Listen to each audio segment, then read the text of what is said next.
on a le prix qui fait un pic. OK?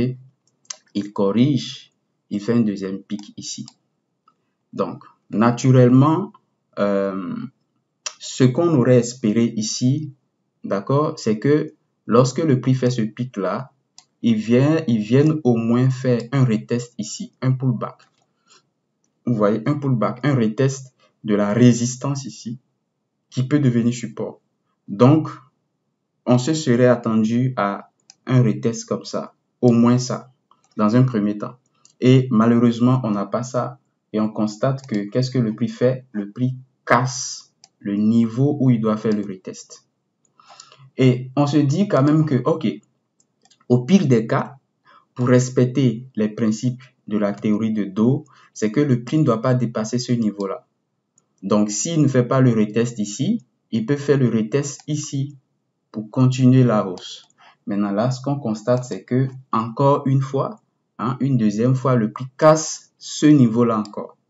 Donc, lorsque le prix fait ça, il casse violemment les deux niveaux-là jusqu'ici, OK, avec cette ligne-là que vous pouvez constater ici. Ouais, lorsqu'il casse comme ça, chers amis, soyez les bienvenus dans la suite de notre formation pour débutants.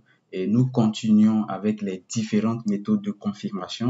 Et cette fois-ci, nous allons parler de confirmation SMC ICT. Dans les précédentes vidéos, nous avons vu les confirmations en figure chartiste et en chandelier japonais. Si vous n'avez pas encore suivi ces vidéos-là, je vous les recommande vivement.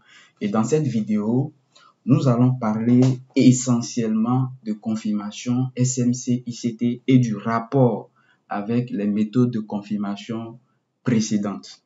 OK? D'abord, je rappelle que je m'adresse aux débutants. Cette formation est pour les débutants qui n'ont aucune base. Donc, je suppose qu'ils ne connaissent même pas encore ce que c'est que le mot SMC ni le mot ICT. Vous voyez?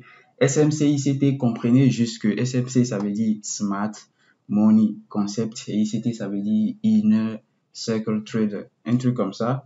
Et ce sont des méthodes d'analyse, ce sont des techniques d'analyse qui sont basées sur essentiellement l'interprétation du graphique en mode institutionnel. C'est-à-dire qu'on essaie d'observer les graphiques et on essaie de comprendre ce que, de chercher à reconnaître les traces des institutions sur les graphiques et essayer de faire exactement ce que les institutions font.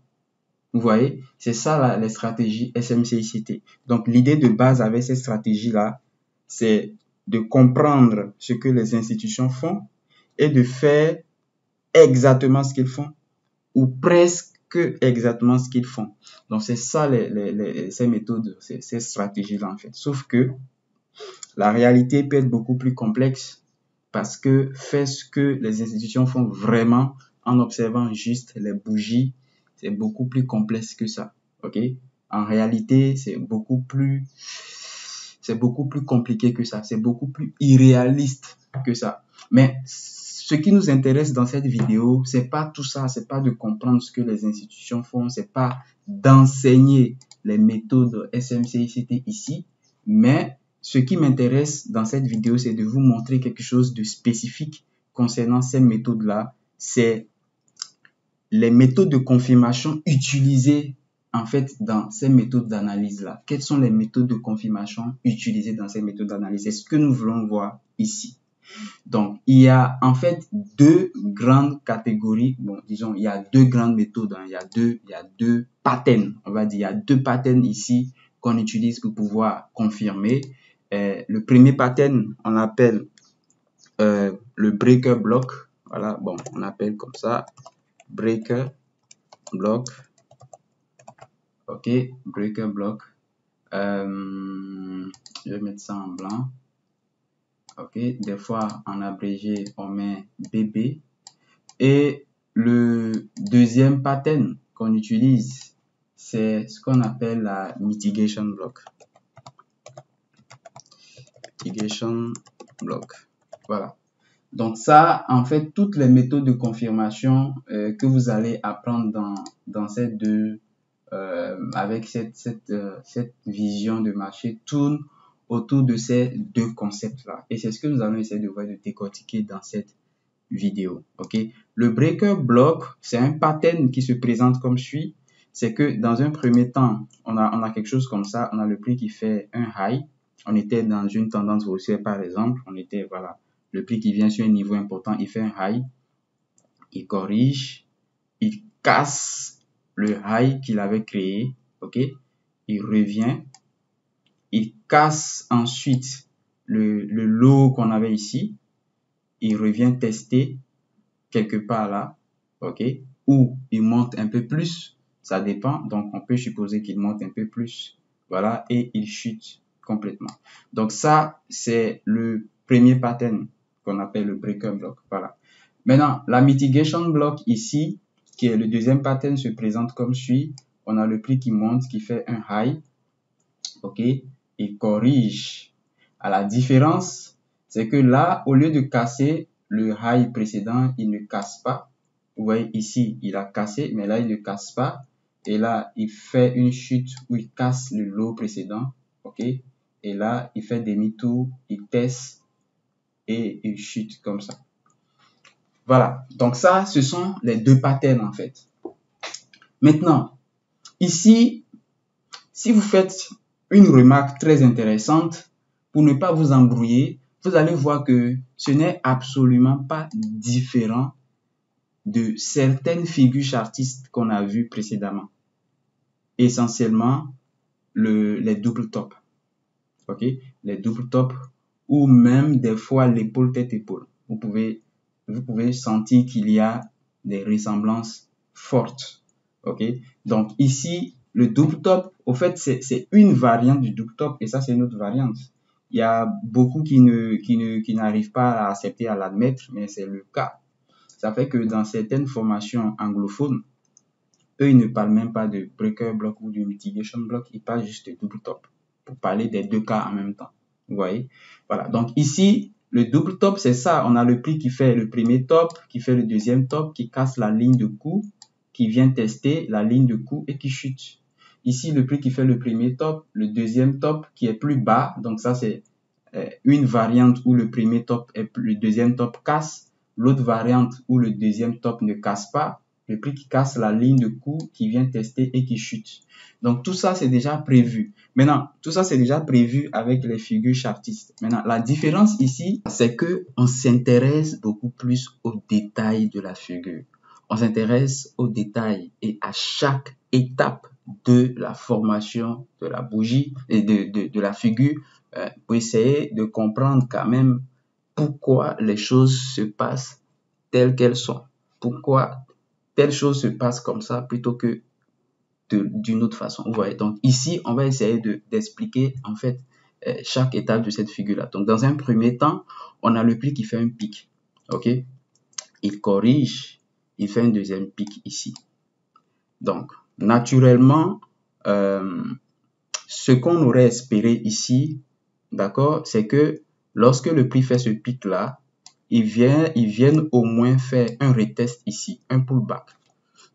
Vous voyez, un pullback, un retest de la résistance ici, qui peut devenir support. Donc, on se serait attendu à un retest comme ça, au moins ça, dans un premier temps. Et malheureusement, on n'a pas ça. Et on constate que qu'est-ce que le prix fait? Le prix casse le niveau où il doit faire le retest. Et on se dit quand même que, ok, au pire des cas, pour respecter les principes de la théorie de Dow, c'est que le prix ne doit pas dépasser ce niveau-là. Donc, s'il ne fait pas le retest ici, il peut faire le retest ici pour continuer la hausse. Maintenant, là, ce qu'on constate, c'est que, encore une fois, une deuxième fois, le prix casse ce niveau-là encore. Donc, lorsque le prix fait ça, il casse violemment les deux niveaux-là jusqu'ici, ok, avec cette ligne-là que vous pouvez constater ici. Ouais, lorsqu'il casse comme ça, on va dire qu'il a fait quelque chose qu'on appelle, en SMCICT, qu'on appelle displacement. Donc, il y a plusieurs noms qu'on donne à cela. Certains parlent de displacement pour évoquer, en fait, une cassure violente des deux niveaux, dans le prix qui casse violemment, comme si il y avait une force en présence, comme s'il y avait quelque chose qui se passait. Donc, il y a une cassure violente et une cassure qui évoque en fait même une manipulation ici. Donc, c'est que on se dit que, je vais changer de couleur, on se dit que, voilà, une cassure qui évoque une manipulation ici. Donc, on se dit que, ok, le prix, il a cassé là. Il nous a trompé en nous faisant croire qu'il allait réagir ici ou ici pour monter. Et là, il casse violemment. Donc, ça veut dire que la hausse qu'on avait eue ici n'était en réalité qu'une manipulation. Vous voyez, cette hausse n'était qu'une manipulation. Donc, tout simplement, c'est ce que le displacement ici vient nous faire comprendre. Les autres noms qu'on a, c'est, les gens parlent de market structure shift, hein, un truc comme ça, MSS pour dire market structure shift, c'est-à-dire que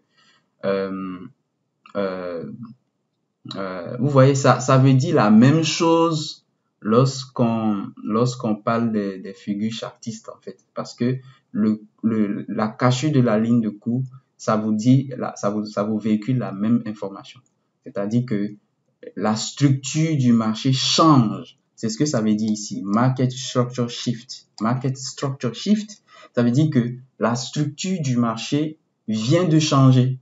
Donc, elle vient de basculer de la phase haussière vers la phase baissière. Donc, c'est pour ça qu'on appelle ça également MSS. Vous voyez? L'autre nom aussi qu'on donne, certains parlent de BMS, je pense. Break Market Structure, d'autres parlent de quoi? De coach, quelque chose comme ça. CHO, certains lisent ça coach, certains lisent ça coach, je sais plus ce qu'il faut choisir. Avant, quand le SMC n'était pas assez populaire, nous, on appelait ça BOS, tout simplement. On appelait ça BOS, cassure de structure, voilà, pour nommer des cassures importantes comme ça. Ouais, donc c'est toujours quand même le même contexte. Donc, j'espère que vous comprenez, et ça, c'est les synonymes. Et ça se passe exactement de la même manière ici. Vous voyez, dans ce contexte qu'on a ici, vous voyez que d'abord, vous pouvez remarquer que ici, on a essayé de comprendre ce qui se passe à chaque étape de la figure. Vous voyez, et c'est exactement la même chose ici. Donc, ici, on était dans une structure haussière aussi. Le prix fait un pic, hein, et là, il fait un autre pic qui est plus bas que le pic précédent. Il n'arrive pas à traverser. On s'attendait à ce qu'il traverse. Il n'arrive pas à le faire. Il fait un pic qui est plus bas. À quel moment ce pic-là est vraiment un pic plus bas? C'est lorsque le prix casse ici. Lorsque le prix casse ce niveau-là, on a clairement l'évidence qu'on vient de créer ici un pic plus bas que le pic précédent. Donc, quelle information ça nous donne ici? Ça nous informe tout simplement que le prix vient de créer une faiblesse sur le marché. Ça veut dire tout simplement qu'il n'a pas pu casser le pic plus haut pour continuer la hausse. Donc, il y a une faiblesse dans la hausse. Donc ici, on peut voir qu'il n'y a pas eu de manipulation en tant que tel comme ici. Mais il y a quand même une faiblesse. Autrement dit, il y a les propriétés de la théorie de dos pour une tendance baissière qui commence à s'afficher. Donc, le prix fait un pic plus bas que le précédent. Il fait un creux plus bas que le précédent. Donc, beaucoup de chances d'avoir un retournement de tendance. Vous voyez? Voilà. Donc, ici, remarquez que là, il n'y a pas eu de faiblesse à la hausse. Vous voyez, ici, le prix a cassé le dernier pic. Mais la cassure violente qu'on a ici nous informe que, ok, les choses ont beaucoup de chances de changer en même temps. Tout simplement. J'espère que c'est clair, en fait. Voilà, maintenant, comment ça se passe? Comment ces figures sont utilisées? C'est exactement les mêmes méthodes d'utilisation que les figures chartistes. Hein, à chaque fois, pour la figure, c'est la cassure de ce niveau-là qui est l'information très importante qu'on va attendre. Parce que si le prix ne casse pas,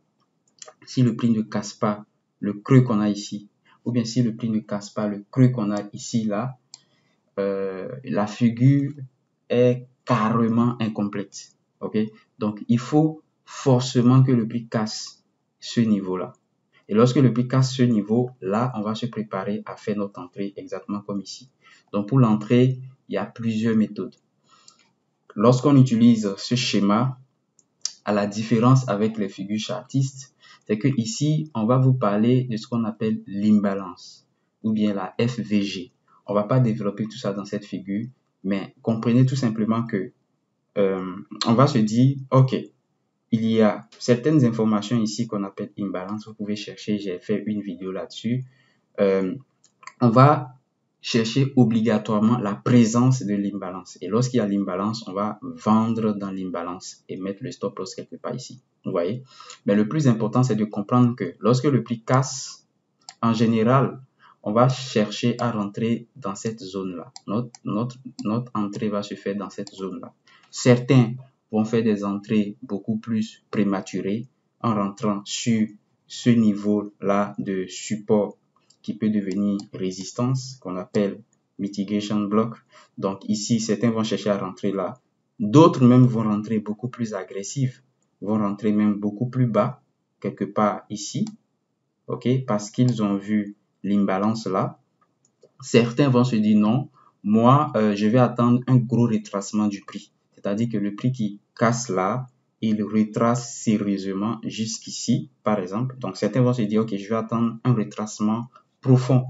Donc, je vais laisser le prix revenir jusqu'ici. Si le prix ne revient pas, moi, je perds la possibilité de rentrer. Il n'y a pas de problème, ça me va.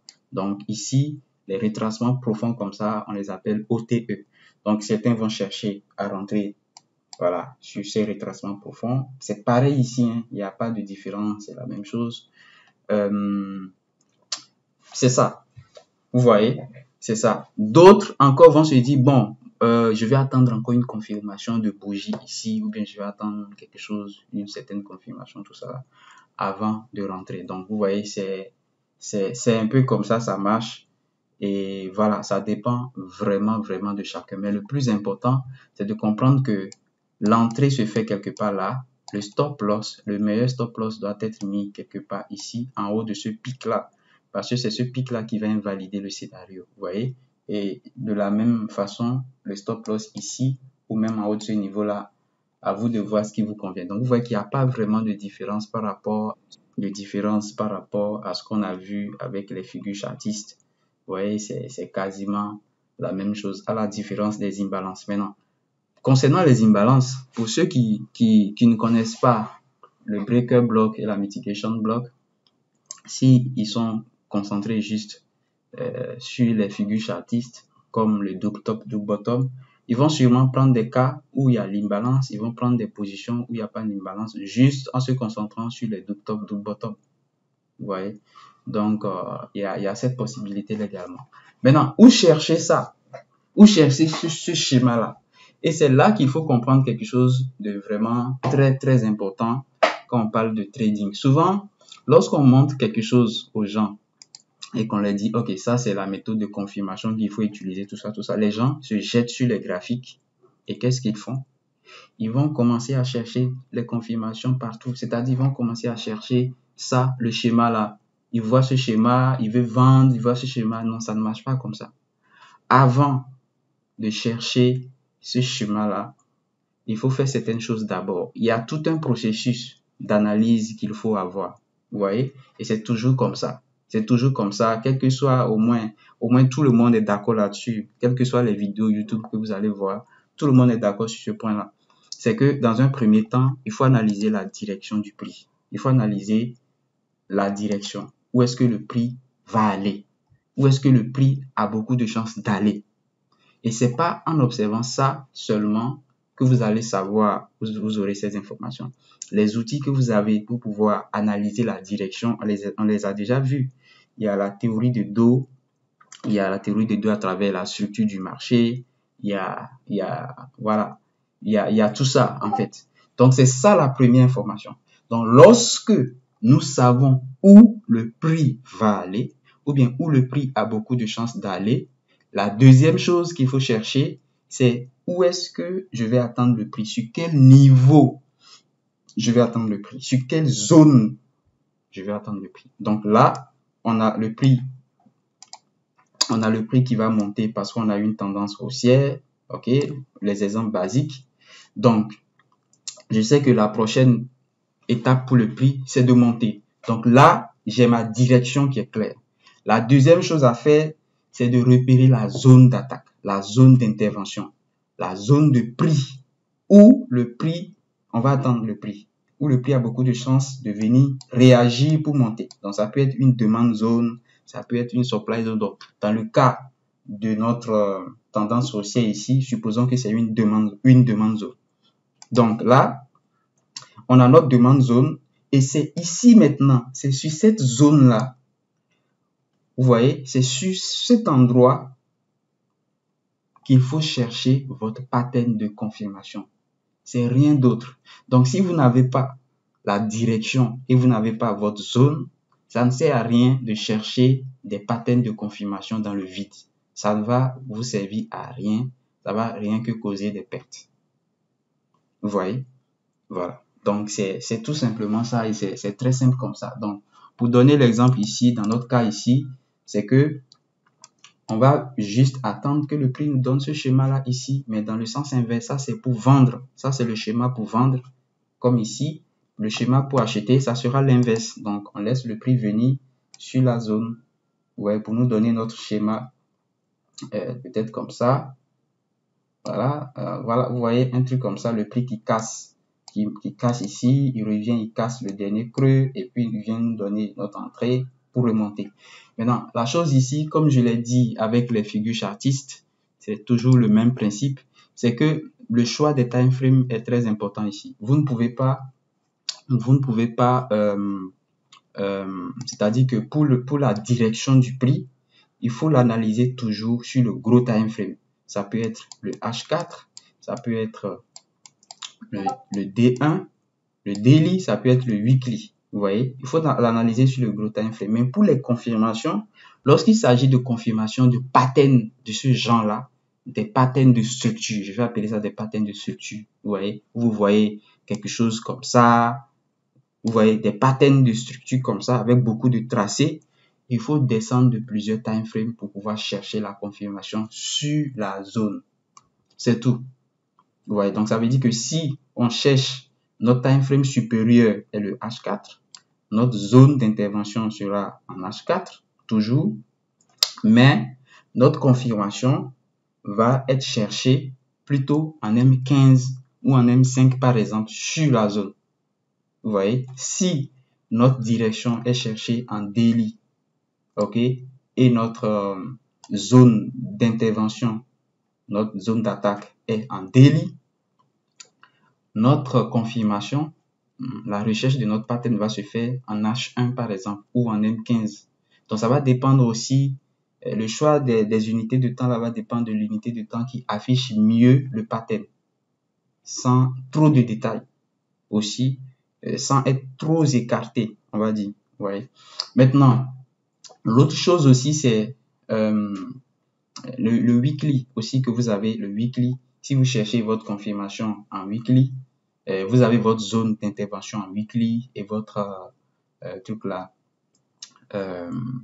comment dire là, votre tendance, votre direction en weekly. Vous pouvez chercher la confirmation en H4, quelquefois en D1. Ouais. Donc c'est un peu comme ça marche en fait. J'espère que c'est clair. J'espère que c'est clair et que vous avez compris vraiment comment ça marche avec ces patterns-là. Donc, comprenez juste que c'est pas vraiment différent des do top, do bottom. Ici, on a juste essayé d'expliquer chaque phase de ces figures-là, c'est tout. Mais en réalité, c'est des choses que vous tradez depuis longtemps. C'est la même chose en fait. Vous voyez? Donc, c'est pour ça qu'on va pas aller trop dans les détails de ces schémas-là, tout simplement. Sinon, franchement, si on veut approfondir encore les choses, on va plus vous embrouiller, franchement, hein, on va plus vous embrouiller que vous donner des informations de qualité. Ouais, je vous le dis franchement par expérience. C'est dommage que j'ai oublié de dire de liker la vidéo. Si vous ne l'avez pas encore fait, faites-le. Ça permet vraiment de faire voir la vidéo à plus de personnes. Ok, voilà, c'était Roland Trading. merci d'avoir suivi cette vidéo. Malheureusement, on va pas faire d'exemple parce que ça revient à ce qu'on a vu précédemment avec les double top, double bottom. Voilà. Je vous envoie, pour ceux qui veulent plus de détails, je vous envoie à certaines de mes vidéos sur YouTube déjà qui vous permettra de mieux comprendre ces figures-là. Ok, voici la vidéo. Voilà, vous venez sur ma chaîne, la page d'accueil, vous cliquez sur vidéo. Ok, vous allez voir, il y a beaucoup de vidéos. Vous descendez, vous voyez, vous allez voir, il y a certaines vidéos qui peuvent vous permettre d'aller plus dans les détails. Il y a cette vidéo-là, par exemple, la mitigation block. J'explique mieux la mitigation block ici. Voilà, la bougie du displacement. J'explique mieux le displacement ici, dont j'ai parlé dans cette vidéo. J'explique mieux comment on comprend ça, comment ça marche. Ici, mes confirmations sont devenues solides lorsque j'ai compris ceci. Ici, je vous explique aussi comment ça marche vraiment, ces méthodes de confirmation là, vous voyez.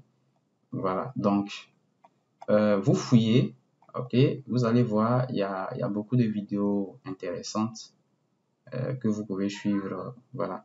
Ici, il y a même les vidéos d'analyse multi-time frame. Multi-time frame, ça vous permettra de comprendre ce qu'il faut faire sur chaque time frame. Ouais. Sur le time frame long terme, le gros time frame, qu'est-ce qu'il faut faire, le time frame moyen, le time frame plus faible, ça va beaucoup vous aider. Voilà, c'était Roland Trading et on se dit à la prochaine. Sachez aussi que l'autre chose, c'est que j'ai pas donné d'exemple ici dans cette vidéo. Comme je le disais, il y a beaucoup d'exemples dans les autres vidéos que vous allez trouver. Il y a beaucoup d'exemples dans les autres vidéos. Voilà, on se dit rendez-vous à la prochaine vidéo. Ce fut un plaisir. Ciao, laissez votre commentaire, laissez vos questions en commentaire, rejoignez-nous sur Telegram.